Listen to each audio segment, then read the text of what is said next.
aspirants, a very warm welcome on the YouTube channel of Analyst IAS. So today we'll be studying about the SIM cards and ये कैसे work करते हैं, कैसे evolve हुए अब तक. ई सिम का कॉन्सेप्ट जो रिसेंटली आया है, we'll study about this e SIM. What are the advantages of this? What would be the disadvantages of these eSIMs? After that, we'll be solving our today's prelims and the main practice question based around this topic. So let's start with the news. So SIM card एक digital identification cards की तरह काम करते हैं और जो mobile phones के अंदर होते हैं, एंड ये जो सेलुलर नेटवर्क्स होते हैं इनको एक्सेस करने में हेल्प करते हैं. बहुत इंपॉर्टेंट रोल है एक ग्लोबल मोबाइल कम्युनिकेशन इकोसिस्टम बनाने के लिए. सो सिम कार्ड एक्चुअली इसका फुल फॉर्म अगर हम देखेंगे तो वो एक सब्सक्राइबर आइडेंटिफिकेशन मॉड्यूल होता है जो एक सर्किट में इंटीग्रेटेड होता है, या उसमें माइक्रोचिप होती है जो सब्सक्राइबर को सेलुलर नेटवर्क पर आइडेंटिफाई कर देती है. ये एक आइडेंटिटी की तरह वर्क करता है जो भी सब्सक्राइबर होता है, और ये नेटवर्क को लोकेट करने में और यूजर को वेरीफाई करने में हेल्प करता है. सिम कार्ड बेसिकली मैंडेटरी है अगर किसी को कनेक्ट करना है सेलुलर नेटवर्क से, and this is according to the global system for mobile communication standard. So ये यूनिक ऑथेंटिकेशन की है जो कि सिम कार्ड में स्टोर्ड बेसिकली रहती है, एंड ये आइडेंटिफाई करती है यूजर को जैसे ही वो सिग्नल फोन से सेंड करता है नेटवर्क को एज साइंड, और ये जो की है ये इसको साइंड करके भेजती है जो डिटरमाइन करता है कि जो कनेक्शन है वो लेजिटिमेट है. मोरओवर ये जो की है ये इस प्रकार से डिजाइन की जाती है कि जो यूजर है खुद फोन का ये इसको अपने फोन से एक्सेस नहीं कर सकता है. हाउएवर ये पॉसिबल है कि सिम को डुप्लीकेट किया जा सकता है, इस की को अगर एक्सेस कर लिया जाए, या फिर उसको मल्टीपल कार्ड्स में स्टोर किया जा सकता है. और सिम जो है ये और भी इंफॉर्मेशन स्टोर करता है, जैसे आईडी नंबर है, IMSI नंबर है, सब्सक्राइबर के लोकेशन एरिया आइडेंटिटी है, प्रेफर्ड नेटवर्क की लिस्ट है, इमरजेंसी नंबर है, कुछ केसेस में कॉन्टैक्ट्स और SMS मैसेजेस बेस में स्टोर रहते हैं. तो ये एक प्रॉपर इलस्ट्रेशन है कि सिम कैसा होता है. So here you can see, यहाँ पे चिप आपका लगता है, यहाँ एक्टिव साइट चिप है, and here are basically chip adhesives are दिए, यहाँ पे उसको कॉन्टैक्ट किया जाता है. ये एनकैप्सुलेशन है, ये टोटल जो है this is your card body, ये इसका सबस्ट्रेट है जिसके ऊपर रहता है, ये बॉन्ड वायर है, ये इसको यहाँ से कनेक्ट करता है here from this. So this is the active side and this is the bond wire जिसको कनेक्ट करता है. ये मेटल कॉन्टैक्ट्स हैं जो हमें ऊपर मेटल कॉन्टैक्ट्स दिखते हैं. So this is how this is formed. Now कैसे ये वर्क करता है? सिम कार्ड जो है ये ISO IEC 7816 ये इंटरनेशनल स्टैंडर्ड्स हैं, इनसे एडर करता है, जिनको international organisation for standardisation and the international electrotechnical commission देखता है. जो मेटल कॉन्टैक्ट्स होते हैं सिम कार्ड पे इनको पिन्स में डिवाइड किया जाता है. अगर आप देखेंगे इस मेटल कॉन्टैक्ट तो ये बहुत अलग अलग पिन्स में डिवाइड होता है, और हर एक का एक स्पेसिफिक पर्पस होता है, और रोल जो पिन का है इसको डिफाइन करता है ISO IEC 78162 स्टैंडर्ड.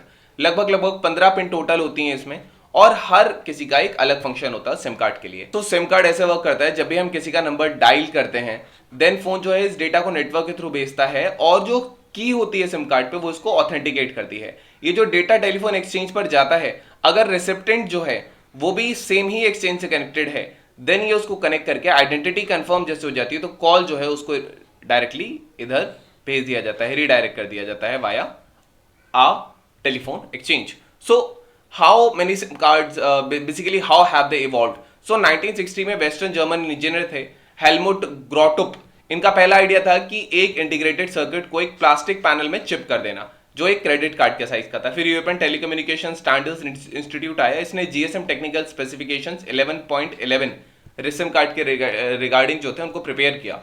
इनको डेवलप करने के बाद जो ये था ETSI, इसने ये जो रिस्पॉन्सिबिलिटी है एक इंटरनेशनल कॉन्स्ट्रियम है जिसमें 7 ऑर्गेनाइजेशन एक साथ काम करती हैं, जिसको 3GPP कहा जाता है. Remember this. एंड N7 में से telecommunication standards developed society in India जो है वो उनमें से एक है. तो फिर इन्होंने जो 3GPP थे इन्होंने सब्सिक्वेंटली डेवलप किए, जैसे 3G सिम या 3rd generation, 4th generation, 5th generation network इन्होंने डेवलप किए. जब 2G नेटवर्क्स था तो जो सिम कार्ड था ये दोनों हार्डवेयर और जो सॉफ्टवेयर था दोनों के लिए यूज होता था, लेकिन जो 3G है जो सिम है वो केवल सॉफ्टवेयर के लिए, जबकि हार्डवेयर को यूनिवर्सल इंटीग्रेटेड सर्किट कार्ड कहा जाता है विच इज UICC. 5 को यूनिवर्सल सिम कहा जाता है. अब ये this have been the evolve. So इस टाइप से सिम जो है वो अब एकदम माइक्रोचिप में आ चुका है.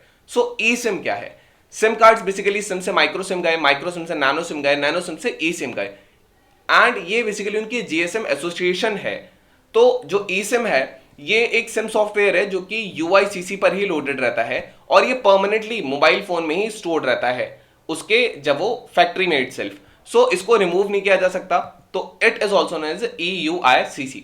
यूजर्स जो होते हैं जो इस मोबाइल को यूज कर रहे हैं उनके पास ये कैपेबिलिटी नहीं होती कि वो फिजिकली सिम कार्ड को रिप्लेस कर पाए जब वो किसी नए नेटवर्क या नेटवर्क को स्विच करते हैं। इंस्टेड नेटवर्क ऑपरेटर जो है ये इसको ई सिम को रीप्रोग्राम करना पड़ता है, जो कि रिमोटली भी काम कर सकता है।